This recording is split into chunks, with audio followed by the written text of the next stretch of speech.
Hello everybody, it's Carl here from Comic Culture and the Game Store in Lincoln in England, and today I'm going to have a look at what's in the box for Great War Commander from Hexasim. Now, if you've ever played any GMT games, you may have heard of Combat Commander, which was produced by them. There's been quite a few expansions. There's a Mediterranean expansion, there's a Pacific one, there's lots of other stuff, Normandy, paratroopers, etc, etc. Now what they've done at Hexasim is they've taken the basis of the system and they've produced a First World War version. Very well produced. So let's have a look what's in the box. First of all, quick look at the cover. Obviously, period photograph. They're a French company and there are French units on the front. Obviously, France was a very important part of the First World War. Looking at the back, you've got some of the text about it there. It's in English and French, in case you weren't sure. Detail from the map. The maps are really, really nice. Backs of the cards and some of the counters. Now, in this version that they've done, there will be expansions, but they've released French, German and American units, and obviously the decks to go with them, because it's a card-based game. Adding the Americans is maybe seen as a slightly strange choice, but probably more a marketing choice than anything else. You would have thought they would have put the English in, or the Russians, or the Italians, or the Austrians, or the Serbians, but you know, the Americans got there eventually, but they've managed to get into this game before anything else. Now, one thing you will notice on the back of the box is there is a tank. Combat Commander as a game is famous for not having any tanks in it. It's purely an infantry game.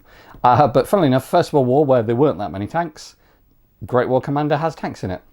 Okay, let's open it up and see what's inside. It's a pretty hefty box, I'll tell you that. And Hexasim produce really, really good games, really high production values, and this is absolutely no exception.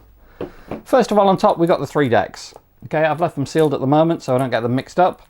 Obviously, you know, French, German and American. So very pretty. On the other side you've got orders, you've got actions and you've got events, and depending on how you use the card or when the card turns up, you know, if it's revealed off the top of the deck, there might be an event happen. You've got the random number generator. There are no dice in the game. Any numbers that you need are done from these numbers and the dice in the bottom right hand corner. So 3 full decks of those. My Combat Commander, I've got pretty much a full set of Combat Commander. I really like it. It's quite a chaotic game. It's not a game if you ultra competitive, because a lot of the time you don't have much control over what you're doing with your troops, but I sleeve all my cards up. So first of all, we've got the rule book. Okay, 32 pages, nicely detailed information about all the different events, all the different actions you can do, obviously terrain, infiltration there. There are more actions in this game than there are actually in Combat Commander. They've added a few extra things. You've got aircraft. Okay, again, First World War. Okay, aircraft, well, you know, it's quite interesting that they've added that. You can see they're full colour, really nicely done, easy to read. So there's an example of line of sight there, another one there.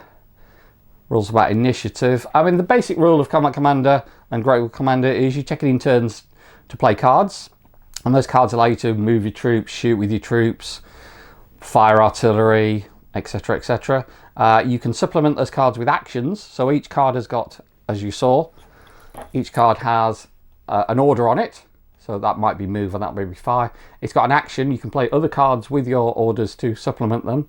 So like this one helps you when you're making a defense roll. And there are events as well. There's quite a lot of randomness in the game, which some people don't like, but I actually think it represents infantry combat much better than certain other games that people seem to really, really love and I don't really care for at all. Okay, here's your playbook. Okay, just 8 pages in this one. Great example of playing there. You'd be able to pick the game up really quickly from that. There's a random scenario generator. So once you've gone through all the scenarios in the game, you can actually generate fairly even scenarios just using this random scenario generator. So, you know, I suppose you could say infinitely replayable. American order of battle. So you can see, you know, what, if you're looking for a battalion, what you should have, what sort of elites, how many point value for an elite, how many point value for a line or a green one, companies, etc. Then you've got the French Order of Battle. So there's the 1914, then the 1916, 1918. Okay, obviously going along with that, you've got German Order of Battle. Then also in here, you've got full colour terrain effects chart. Okay, tells you what the movement cost is, tells you how much the cover is, which adds to the defense of the unit if they're firing at somebody who's in cover. Vulnerability, etc. On the back, the fortifications chart. There's a few different kinds of fortifications: blockhouses, pillboxes, trenches, etc. And then we've got the scenarios. Okay, so each one of these is on a separate card. It tells you the units that it comes with, description of what it actually represents, the time and the sudden death marker, because the game doesn't go on for a certain amount of time. It can end more quickly than expected. You've got the orders, how many cards you're allowed to discard, any special rules. Okay, so you've got quite a few scenarios in this one. I can't remember exactly. I think, is it 12 or something? Lots of them. There's one with a tank, a couple of tanks in it, or 4 tanks I suppose in total. Actually no, sorry, 16 scenarios. So even just straight out of the box without the random scenario generator, you're going to get a lot of play out of this game. Then we come to the maps. Now there are a lot of maps, and the maps are really, really nicely done. I'm just going to show you one for the time being, but these are much nicer than the Combat Commander maps. They're much more naturalistic. The Combat Commander maps are great to play on, easy and clear to read, but they're not necessarily what you might call artistic. These are much, much nicer here. Okay, so you can see the maps are all double-sided as well. Okay, so this one, obviously lots of shell holes. This looks a bit of a mess. There are, like I say, a lot of maps. There's 1 and 2. There's 3 and 4. There's 5 and 6. There's 7 and 8. There's 9 and 10. And last but not least, 11 and 12. All really prettily done, artistic, lovely looking. I'll do some of the flyovers of some of the maps. The maps are actually slightly larger than the Combat Commander ones. They've added a little bit more space, and the scale of the game is slightly different from Combat Commander. This is map 1 from Great War Commander, Hexasim's First World War version of the Combat Commander system. If you've seen the Combat Commander maps, you know they're fairly plain, functional, nice to play on. These maps are much more artistic. Obviously it's not historical terrain, but it's based on typical terrain. You get 12 of these maps. Okay, so quite a lot of maps. Really nicely done, very artistic, and lots of different types of terrain on them. So you'll find a map to suit any kind of scenario you want to play. Okay, and there's the tracks that you need at the end. Then we've got the counters. Okay, again, nice, relatively easy to read. 3 factors on there. Then you've got your tanks. Okay, so shell holes, things like that. Guys, when they're broken, they flipped over. So there's some French. These counters are really easy to pop out as well. They don't require clip-in. They've already got rounded corners. There you go. Some more regulars. Okay, some more French tanks there. Suppression markers.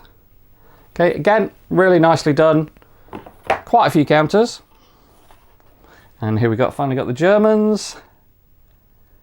You know, so you've got Fusiliers, you've got Stosstruppen, you've got Guards, and basically depending on the scenario, obviously depends which one you get. You also get your support weapons, so you've got MGs, you've got telephone to when you're calling for artillery.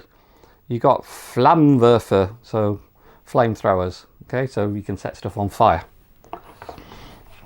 Here we go, some more. These are obviously terrain, so you've got trenches, things like that. Objective markers. One of the nice things is that you place objective markers at the start of the game, but one side or another will only know certain numbers of objective markers. So a particular hex that you're going for might be really important, or might be barely worth anything, but obviously you don't necessarily know that. You only know a certain amount of the objectives. So aircraft up there, really prettily done. Okay. There's a lot in this box. I mean, you know, lots of maps, lots of counters, obviously lots of cards. It's quite a big, heavy box, really, really well produced. I mean, Hexasim, another one of the companies that really impressed me over the last few years. I've got a lot of their stuff. In fact, the last year I've gone from having barely any Hexasim stuff to buying pretty much everything they've produced. If you love Combat Commander, you're definitely going to want to get this. I know GMT are selling it in the States, and if you can get a hold of a copy, I think they've only got a couple of hundred copies, you should definitely order one. I think it's almost a collector's item. I pre-ordered mine. I knew I wanted it as soon as it came because I like Combat Commander anyway, and I like the idea they've taken it to a different place. Okay, hope you've enjoyed seeing what's inside the box. This is Carl from Comic Culture and the Game Store in Lincoln saying thanks for watching. Don't forget, if you have enjoyed watching this, to give us a like and subscribe if you want to see more of the same. And I'll see you at the next one. Thanks very much. Bye.